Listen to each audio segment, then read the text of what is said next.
Students, today we will discuss about the first topic of pharmaceutics 2, that is prescription.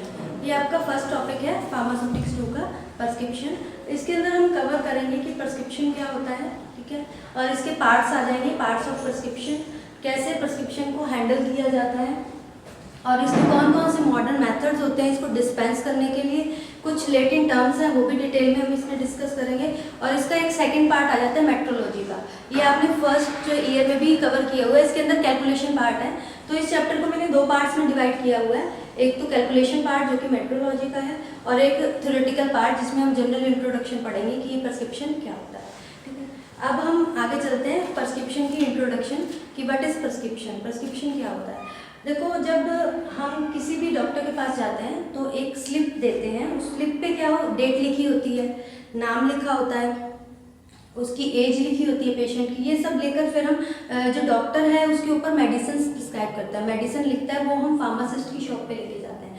Pharmacist क्या करता है, उस prescription को read करता है, रीड करने के बाद हमें जो भी है उसमें इंस्ट्रक्शन दे रखी होती है वो हमें समझा देता है कि ये दवाई कब कब लेनी है, कितनी डोज लेनी है, ये सब हमें समझा दिया जाता है, उसको प्रिस्क्रिप्शन कहा जाता है। इसमें सारी इंस्ट्रक्शंस भी लिखी होती हैं और सारी डायरेक्शंस भी इसके अंदर मेंशन होती है। ये जो प्रिस्क्रिप्शन होती है इसको जनरली इंग्लिश में ही लिखा जाता है, लेकिन कुछ लेटिन टर्म्स भी यूज़ की जाती हैं।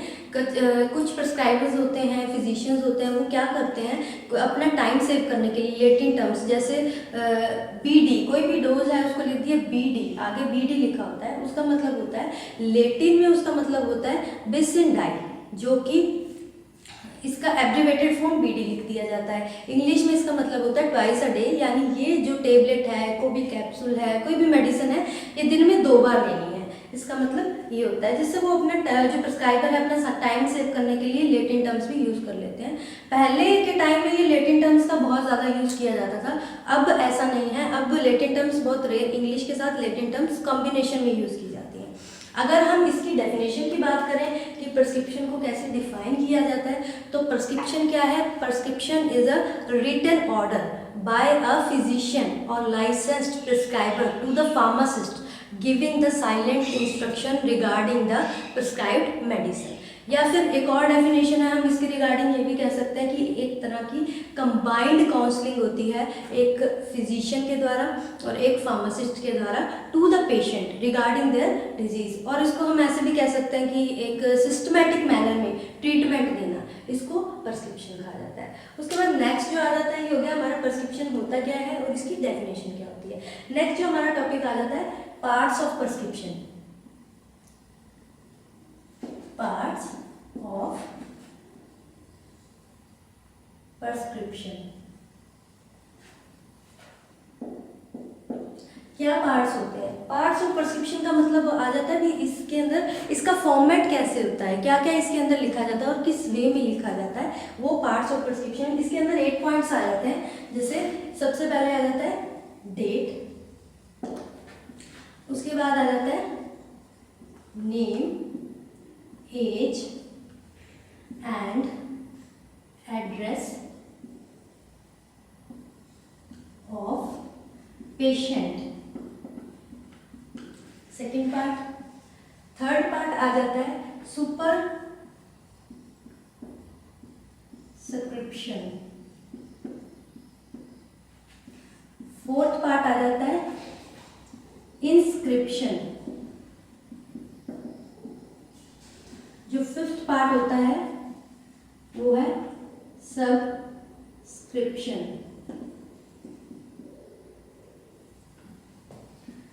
सिक्स पार्ट आ जाता है, इसमें ये वन बाय वन करके अभी इसके पार्ट्स ही लिख रही हूँ। सिक्स पार्ट आ जाता है इसके अंदर सिग्नेचर। सेवंथ आ जाता है रिन्यूएबल ऑफ इंस्ट्रक्शंस की renewable, and the last part is name, signature, address and registration number of prescriber।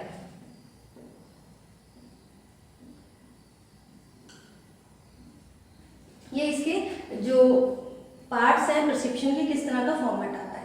सबसे पहले आ जाता है हमारा, अब वन बाय वन करके इसको एक्सप्लेन करेंगे। डेट में क्या होता है, जब भी हम किसी डॉक्टर के पास जाते हैं तो उसमें जो मेडिसिन प्रिस्क्राइब करता है उसकी डेट लिखी जाती है कि मेडिसिन कब प्रिस्क्राइब की गई है। अब ये डेट एक तरह से रिकॉर्ड के लिए भी लिखी जाती है, या फिर ये किस लिए लिखी जाती है कि कोई भी पेशेंट है उसमें कुछ ड्रग्स ऐसी होती है जैसे नार्कोटिक्स ड्रग्स होती हैं, सेडेटिव्स के केस में कुछ पेशेंट्स के ये ड्रग्स की क्या होती है, हैबिट फॉर्मिंग हो जाती है, तो वही प्रिस्क्रिप्शन बार बार यूज़ करके वो विदाउट किसी भी डॉक्टर की गाइडेंस के बिना उसको सीधा वहाँ से फार्मासिस्ट के पास जाके दोबारा से उसको ले सकते हैं। इसलिए डेट मेंशन की जाती है कि ताकि कोई इसका मिसयूज़ ना कर सके, उस प्रिस्क्रिप्शन को दोबारा ना यूज़ कर सके जब तक अगर विदाउट किसी भी डॉक्टर की रिकमेंडेशन के बिना। उसके बाद नेक्स्ट जो हमारा सेकंड आ जाता है name, age and address of the patient. इसमें क्या होता है, नेम एक तरह से आइडेंटिफिकेशन के लिए लिखा जाता है कि नेम क्या है पेशेंट का, आइडेंटिफाई करने के लिए। एज लिखी जाती है, एज में क्या होता है, कई बार ऐसा होता है कि डोज ये लिख दिया गया कि ये पर्टिकुलर ये मेडिसिन लेनी है, लेकिन अब एज के अकॉर्डिंग उसकी डोज डिसाइड की जाती है। अगर मान लो कोई भी डॉक्टर ने जैसे किसी सिरप के बारे में लिखा है तो वो सिरप की dose in case of children कम होती है एज कंपैरेटिव टू जो एडल्ट होते हैं उसके कंपैरेटिवली, तो ये डोज को कैलकुलेट करने के लिए भी एज लिखी जाती है। आगे होता है एड्रेस, जो कि एड्रेस भी लिखा जाता है और जेंडर भी लिखा जाता है, मेल है या फीमेल है, एड्रेस भी लिखा जाता है कि एक तरह से रिकॉर्ड रहता है उसको फार्मासिस्ट को। आगे जो हमारा होता है थर्ड है सुपर सब्सक्रिप्शन। ये बहुत इंपॉर्टेंट है, इसमें आपने कई बार आपने देखा होगा ये साइन इस तरह से RX का साइन होता है। इसका मतलब क्या होता है, ये एक लैटिन टर्म है जिसका इंग्लिश मीनिंग होता है यू टेक। इसका इंग्लिश मीनिंग होता है यू टेक, ठीक है। अब ये पुराने टाइम में ओल्डन डेज में इसका मतलब ये होता है, इसको गॉड ऑफ हीलिंग माना जाता था। इसका मतलब ये होता था कि पेशेंट की रिकवरी जल्दी हो। तो ये सुपर सब्सक्रिप्शन में या तो आपने देखा होगा जो भी प्रिस्क्रिप्शन होता है उसमें प्रिंट आउट होता है, नहीं तो डॉक्टर खुद प्रिस्क्राइबर खुद लिख लेता है। उसके बाद जो नेक्स्ट आ जाता है वो होता है इंस्क्रिप्शन। जो हमारा फोर्थ पार्ट है वो है इंस्क्रिप्शन। इसको बॉडी ऑफ द प्रिस्क्रिप्शन भी कहा जाता है। क्यों कहा जाता है, क्योंकि इसमें जो जितने भी मेन इंग्रेडिएंट्स होते हैं,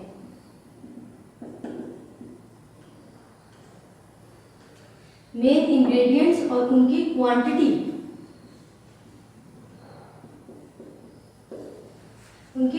लिखी जाती है इंग्रेडिएंट्स के साथ। और पहले तो ऐसा होता है कि देखो कि कंपाउंडिंग और डिस्पेंसिंग ये दोनों ही फार्मासिस्ट को करनी पड़ती थी। मतलब कि एक जो प्रिस्क्रिप्शन है, प्रिस्क्रिप्शन को जनरली हिंदी में पर्चा भी कहते हैं।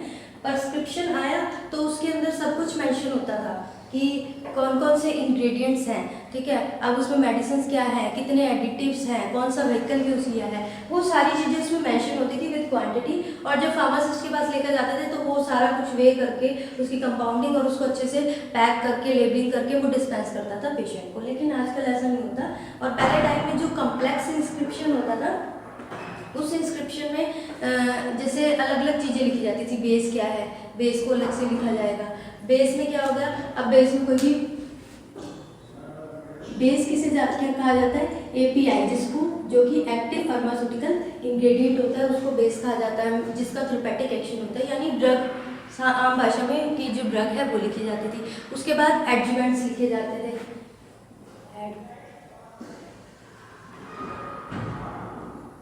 एडजुवेंट्स में क्या आ जाता है, फ्लेवरिंग एजेंट्स आ जाते हैं, कलरिंग एजेंट्स आ जाते हैं, एडिटिव्स आ जाते हैं, मतलब कि केमिकल स्टेबलाइजर आ जाता है। उसके बाद नेक्स्ट आ जाते हैं व्हीकल, भी कौन सा सॉल्वेंट यूज़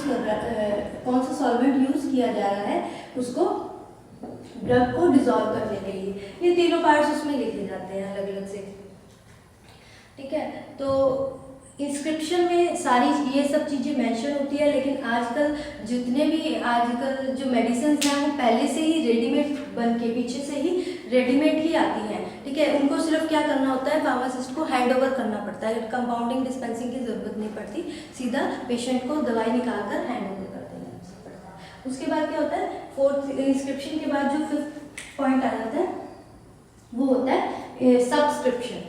सब्सक्रिप्शन में क्या होता है, जो भी इसमें इंस्ट्रक्शंस होती हैं, मोस्टली फार्मासिस्ट होता है ना, उसके लिए इंस्ट्रक्शन दी जाती है भी किस तरह की कंपाउंडिंग करनी है, ठीक है, और उसको कंपाउंडिंग करने के बाद कितनी डोज देनी है, ये इंस्ट्रक्शन होती है फार्मासिस्ट के लिए इस सब्सक्रिप्शन में। और अब तो ये ऐसा समझ लो कि इसको एलिमिनेट ही कर दिया गया ये स्टेप, क्योंकि अब कंपाउंडिंग और डिस्पेंसिंग की रिक्वायरमेंट नहीं होती। सिर्फ रेडीमेड जो फार्मास्यूटिकल्स कंपनी है, जैसा उन्होंने हमें को प्रोडक्ट मैन्युफैक्चर करके दिया है, वो सीधा डायरेक्टली हैंड ओवर करना है पेशेंट को। उसके बाद जो नेक्स्ट पॉइंट होता है 6 पॉइंट, सिग्नेचर। ये भी बहुत इंपॉर्टेंट पॉइंट होता है, क्योंकि इसमें क्या होता है, इसमें जनरली इंस्ट्रक्शंस होती हैं पेशेंट के लिए, पेशेंट पॉइंट ऑफ व्यू के रिगार्डिंग इसमें इंस्ट्रक्शन होती है कि कौन सी मेडिसिन कब लेनी है, ठीक है, किस फॉर्म में लेनी है, उसकी मेडिसिन की एडमिनिस्ट्रेशन किस वे से करनी है, कौन सा रूट यूज़ करना है, ठीक है।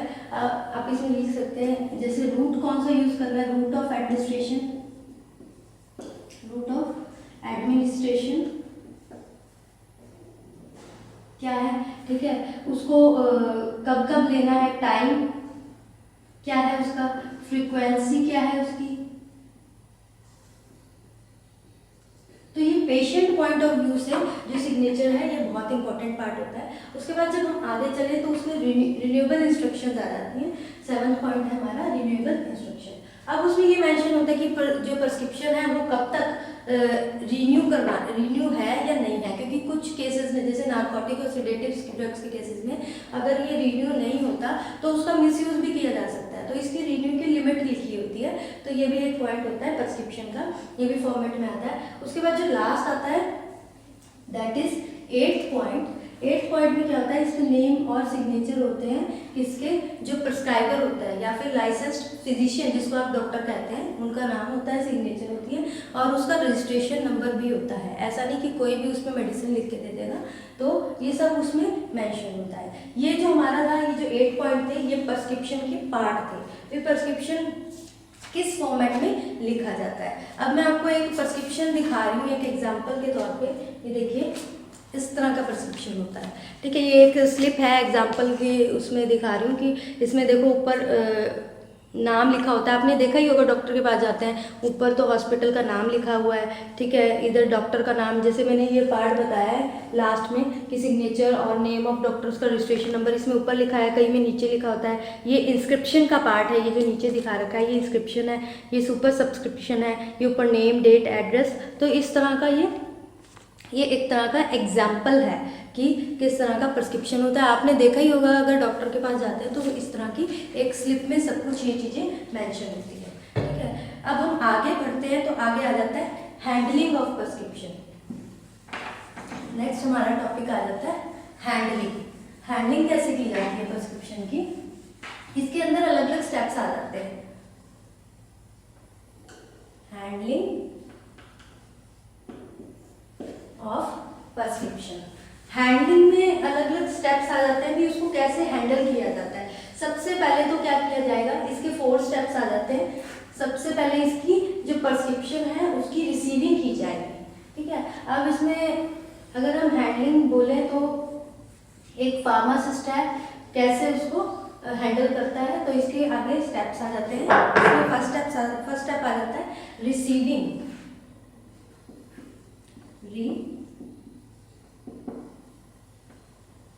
Receiving of prescription. Second part आ जाता है रीडिंग,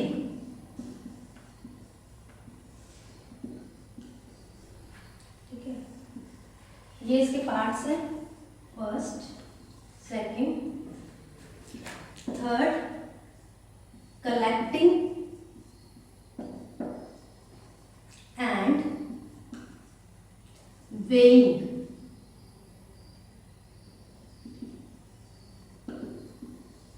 कलेक्टिंग आ गया, वेइंग आ गया, उसके बाद कंपाउंडिंग,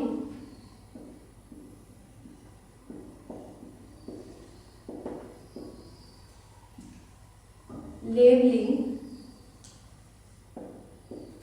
एंड पैकेजिंग। ये इसके 4 पार्ट्स आ गए। सबसे पहले हम 1 by 1 करके इनको एक्सप्लेन करूंगी मैं। सबसे पहला पार्ट आ जाता है रिसीविंग।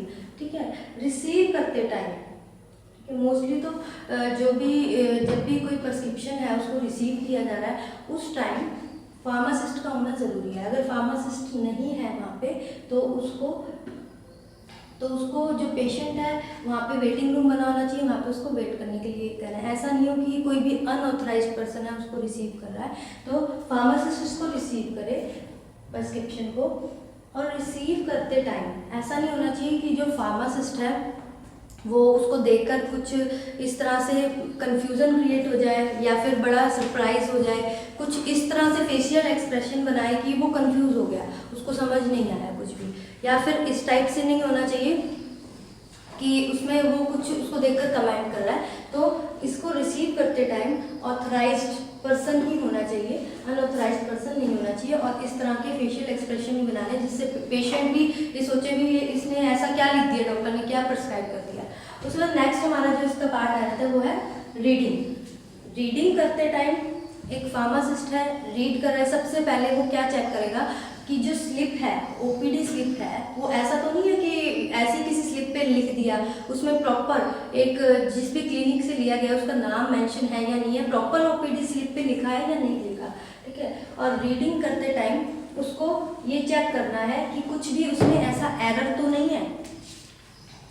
एरर जैसे कुछ चीज़ें होती हैं इस तरह से कंफ्यूजिंग होती है, कुछ ड्रग्स होती हैं वो बड़ी कंफ्यूजिंग होती है, जैसे दो डाइजॉक्सिन और डिजिटॉक्सिन इस तरह की ड्रग्स होती हैं, उसमें क्या आता है कंफ्यूजन हो जाता है, तो उसमें अपने गैस लगाने लग जाते हैं फार्मासिस्ट की हाँ ये डाइजॉक्सिन भी हो सकती है, डिजिटॉक्सिन भी हो सकती है। तो ये चीज़ नहीं होनी चाहिए, वो प्रॉपरली अच्छे से उसको रीडिंग करनी आनी चाहिए, उसको अच्छे से चेक करें। ठीक है, उसके बाद इसमें ये भी है कि पेशेंट को उसको हैंड ओवर करने से पहले वो खुद भी उसको कंफ्यूजन नहीं होनी चाहिए। ठीक है, और वो किसी चीज़ का गैस ना लगाए, पूरी अच्छे से उसको रीड करे। अगर कंफ्यूजन है तो वो फार्मासिस्ट, सीनियर फार्मासिस्ट से भी कंसर्न कर सकता है और डॉक्टर से भी कंसर्न करता है जिसने ये मेडिसिन प्रिस्क्राइब की है। उसके बाद नेक्स्ट आ जाता है कलेक्टिंग एंड वेइंग। ये भी बहुत इंपॉर्टेंट मेथड है इसका प्रिस्क्रिप्शन को हैंडल करने का।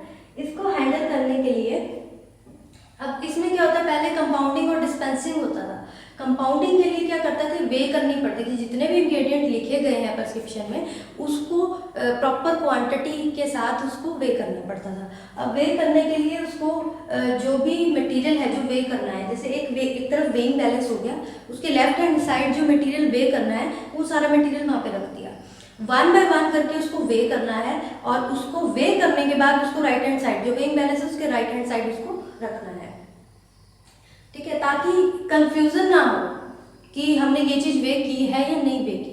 ठीक है, तो उसको प्रॉपरली जो कलेक्टिंग है ध्यान से उसको कलेक्ट करना है, उसका नेम पढ़ के, और उसकी प्रॉपर वेइंग करनी है। और एक चीज़ और देखनी है, जब भी हम उसको वेइंग कर रहे हैं प्रॉपर, तो उसको उसका जो मेन इंग्रेडिएंट का नाम है उसको कम से कम 3 बार चेक करना है। कब, एक तो जब हम उसको ड्रॉर से निकाल रहे हैं, ठीक है, ड्रॉर है या फिर जहाँ भी उसको स्टोर कर रखा है, उसका जो स्टॉक है, स्टॉक बोतल है, जहाँ से भी हम ले रहे हैं उसको ध्यान से पढ़ना है तब। और जब उसकी वे कर रहे हैं तब दोबारा से उसको लेबल उसका चेक करना है कि हम वही इंग्रेडिएंट ले रहे हैं ना जो हमें चाहिए। ठीक है, और जब उसको स्टॉक बोतल को जो भी हमारा बॉक्स है या स्टॉक बोतल है जहाँ से हमने इंग्रेडिएंट वे करना है, उसको जब हम अपने जो ड्रॉर में, अपने रैक में वापस वहाँ उस पोजीशन पे रख रहे हैं, तब भी उसको रीड करना है, ताकि कोई कंफ्यूजन ना हो कि हमने कोई गलत चीज़ तो नहीं वे कर ली। अगर डाइक्लोफिनाक है, डाइक्लोफिनाक ही वे करी है ना, ऐसा तो नहीं कुछ और वे कर लिया वैसा ही। ठीक है, उसके बाद जो नेक्स्ट आ जाता है वो कंपाउंडिंग, लेबलिंग और पैकेजिंग। अब कंपाउंडिंग के लिए हमेशा क्या ध्यान रखना है, कंपाउंडिंग करते वक्त, कोई भी प्रिपरेशन है उसको तैयार करते वक्त, वो जो एरिया है वो क्लीन होना चाहिए। उसमें कौन कौन से इक्विपमेंट यूज़ हो रहे हैं वो इक्विपमेंट भी क्लीन होने चाहिए। ठीक है, प्रॉपर जो मेथड है, जो इंस्ट्रक्शंस हैं, जो डायरेक्शंस हैं, वो स्टेप बाय स्टेप यूज़ करके ही उसकी कंपाउंडिंग करनी है। कंपाउंडिंग करने के बाद उसकी फिर लेबलिंग भी प्रॉपर करनी है, भी इसमें कौन कौन से इंग्रेडिएंट्स है, क्या इसकी मैन्युफैक्चरिंग डेट है, ठीक है, एक्सपायरी डेट क्या है, वो सारी चीज़ें प्रॉपर लेबल करनी है। और लेबल को भी अच्छे से, कोई भी बॉटल में अगर आप लेबल लगा रहे हो या फिर किसी भी पैकिंग के ऊपर आप जो लेबल लगा रहे हो वो लेबल का एडहेसिव भी अच्छी क्वालिटी का होना चाहिए। ऐसा नहीं आपने अब तो लेबल लगाया, पेशेंट उसको घर लेकर गया तो वो लेबल ही उतर गया, उसमें पता ही नहीं चल रहा वो क्या है। तो उसका एडहेसिव भी अच्छा होना चाहिए। उसके बाद उसकी प्रॉपर पैकिंग होनी चाहिए, ठीक है। अच्छे से कोई बॉटल है तो उसको अच्छे से, उसको लिड अच्छे से बंद होना चाहिए, ठीक है। ऐसा नहीं उसके अंदर मॉइस्चर जा रहा है, ठीक है। जो भी है पैकिंग, जिस तरह की भी डोसेज फॉर्म है उसकी पैकिंग अच्छे से होनी चाहिए।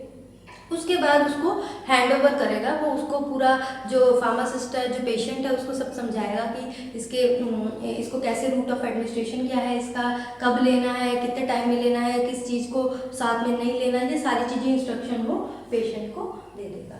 ये हो गया हमारा हैंडलिंग ऑफ प्रिस्क्रिप्शन। जो नेक्स्ट हमारा टॉपिक आता है इसके अंदर हैंडलिंग ऑफ प्रिस्क्रिप्शन के बाद, उसके बाद मॉडर्न मेथड्स आ जाते हैं प्रिस्क्रिप्शन के, ठीक है। ये तो होगी हमारी हैंडलिंग ऑफ प्रिस्क्रिप्शन। अब आ जाते हैं modern method of dispensing prescription.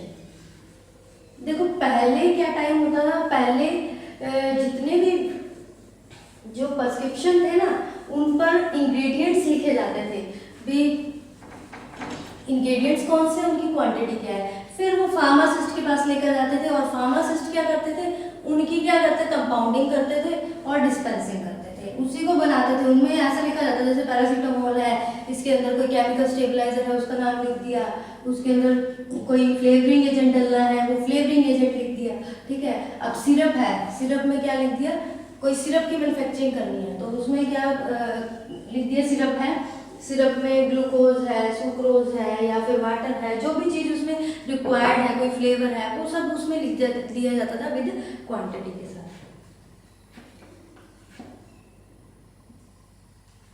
Modern methods of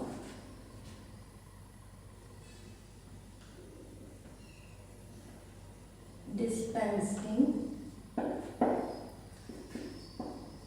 prescription।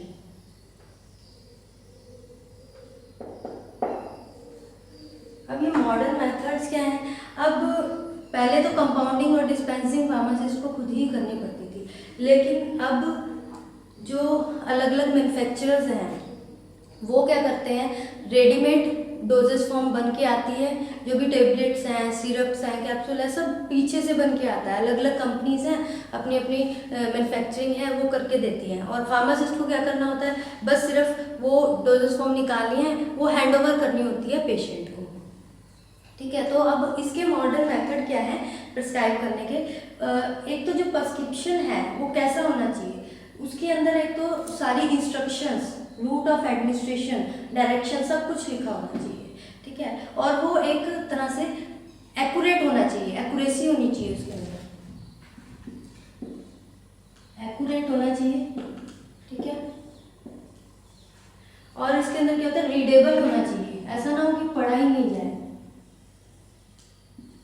ठीक है। और क्या होता है, क्लियर होना चाहिए, ऐसा ना हो कि समझ नहीं आ रहा, डाउटफुल है और अपने गैस लगाकर कोई भी मेडिसिन है वो आगे उसको हैंड ओवर कर दी पेशेंट को, तो भी प्रॉब्लम हो सकती है, ठीक है।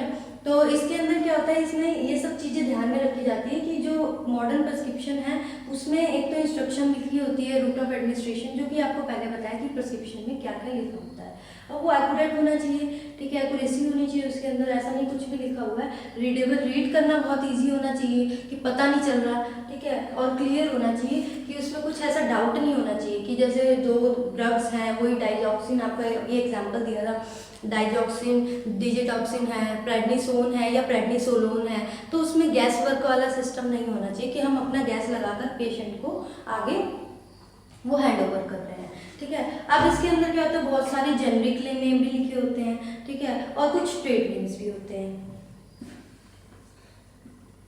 Generic name and trade name, ठीक है। अब ये जेनरिक नेम क्या होते हैं, ये एक तरह के ऑफिशियल नेम होते हैं। ऑफिशियल नेम जिसमें क्या होता है, सिर्फ जैसे पैरासीटामोल है तो पैरासीटामोल ही है, ठीक है, और इसमें मैन्युफैक्चरर का नाम नहीं मेंशन होता, ठीक है, ये एक तरह से सरकार की तरफ से अप्रूव्ड होती है, तो मैन्युफैक्चरर का नाम नहीं होता। ट्रेड नेम होते हैं। अब जो ट्रेड नेम की जो प्रोप्राइटरी नेम होती हैं वो वाली मेडिसिन होती हैं जिसमें अलग अलग जो फार्मास्यूटिकल कंपनीज होती हैं, वो फार्मास्यूटिकल कंपनीज क्या करती हैं, अब ये अपने नाम जो उसकी मैन्युफैक्चरिंग है, उसके मैन्युफैक्चर अपने नाम लिख देते हैं, ठीक है, उसमें थोड़ा बहुत जैसे एडजुएंट्स वगैरह ऐड करके कुछ इस तरह का सिस्टम कर देते हैं कि जो एडजुएंट्स हैं, ठीक है, और उसका जो मतलब कि प्राइस भी बढ़ा देते हैं। जो जेनरिक नेम की टेबलेट्स होती हैं, जेनरिक नेम की मेडिसिन होती हैं, वो क्या होती हैं, मोस्टली उनकी जो प्राइस होती है वो कम होती है, वो चीपर होती है ट्रेड नेम से, ठीक है। तो कई तो उसमें क्या था, जेनरिक नेम लिख देते हैं, कई ट्रेड नेम लिख देते हैं, ठीक है। मोस्टली हम गवर्नमेंट हॉस्पिटल में जाते हैं तो वहाँ पे जेनरिक मेडिसिन ही प्रिस्क्राइब की जाती हैं, ठीक है। अगर प्राइवेट हॉस्पिटल्स में जाएंगे, बड़े बड़े हॉस्पिटल्स होते हैं जहाँ पे बड़े बड़े फिजिशियंस होते हैं, वो प्राइवेट उनका लिंक होता है अलग अलग फार्मास्यूटिकल कंपनी से, तो वो जेनरिक की जगह ट्रेड नेम भी प्रेफर करते हैं, लिख लेते हैं।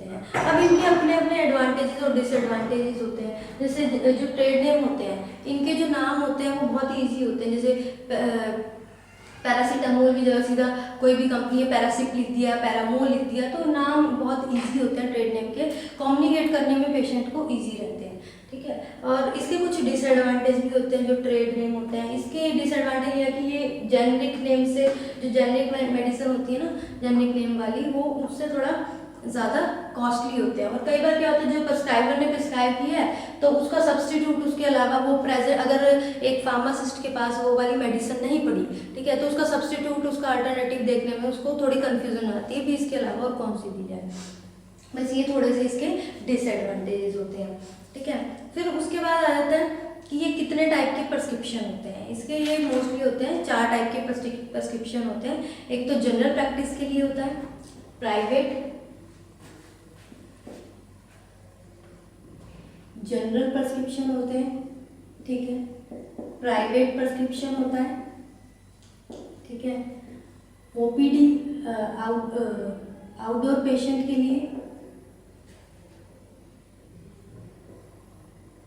आउटडोर पेशेंट्स के लिए जो मेडिसिन होती है, और आईपीडी इंडोर पेशेंट्स के लिए,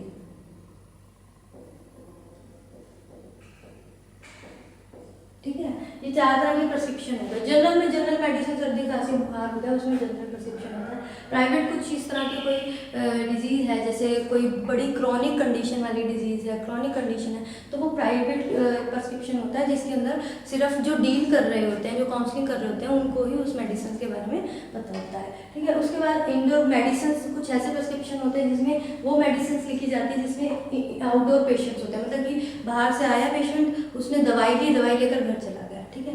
और इंडोर पेशेंट्स के लिए जो मेडिसिन प्रिस्क्राइब की जाती हैं जिन प्रिस्क्रिप्शन पे, उसमें क्या होता है, जो एडमिट होते हैं, हॉस्पिटल्स होते हैं ना, हॉस्पिटल्स में जो पर्सन्स, जो भी पेशेंट्स हैं वो एडमिट होते हैं, तो उसका प्रिस्क्रिप्शन होता है। ये 4 तरह के प्रिस्क्रिप्शन के बारे में बता दिया।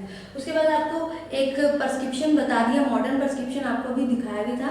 उसमें क्या लिखा होता है, आपकी बुक में भी दे रखा है कि मॉडर्न प्रिस्क्रिप्शन किस तरह से होता है। ये प्रिस्क्रिप्शन के टाइप्स हो गए कि प्रिस्क्रिप्शन 4 तरह के होते हैं। उसके बाद इसमें क्या क्या केयर करनी पड़ती है एक फार्मासिस्ट को। प्रिस्क्रिप्शन मैंने आपको दिखा दिया है, ये अभी दिखाया था कि इसमें एक मॉडर्न प्रिस्क्रिप्शन में क्या होता है, ऊपर तो नेम लिखा होता है, जिस तरह से अगर बना के देखें,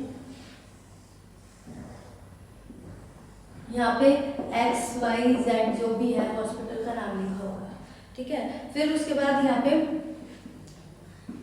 डेट लिखी होगी, डेट, फिर उसके बाद नेम, एज, ठीक है, ये जो पॉइंट्स हमने प्रिस्क्रिप्शन में किए थे, ठीक है, और जेंडर, ठीक है, और इधर एड्रेस, ठीक है, ये सब कुछ लिखा होता है।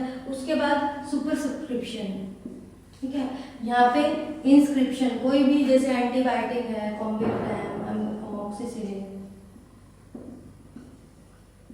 ठीक है, क्वांटिटी लिखी हुई है, ठीक है, और इसमें लेटेंट टर्म जैसे बीडी जो भी है इस तरह से वो लिखा हुआ है, ठीक है। फिर उसके बाद इसमें इंस्क्रिप्शन के बाद, ठीक है, इंस्क्रिप्शन के बाद अब सब्सक्रिप्शन की रिक्वायरमेंट नहीं है, कोई रिन्यू डेट है तो रिन्यू डेट लिखी होगी, ठीक है। अब रिन्यूएबल इंस्ट्रक्शन के बाद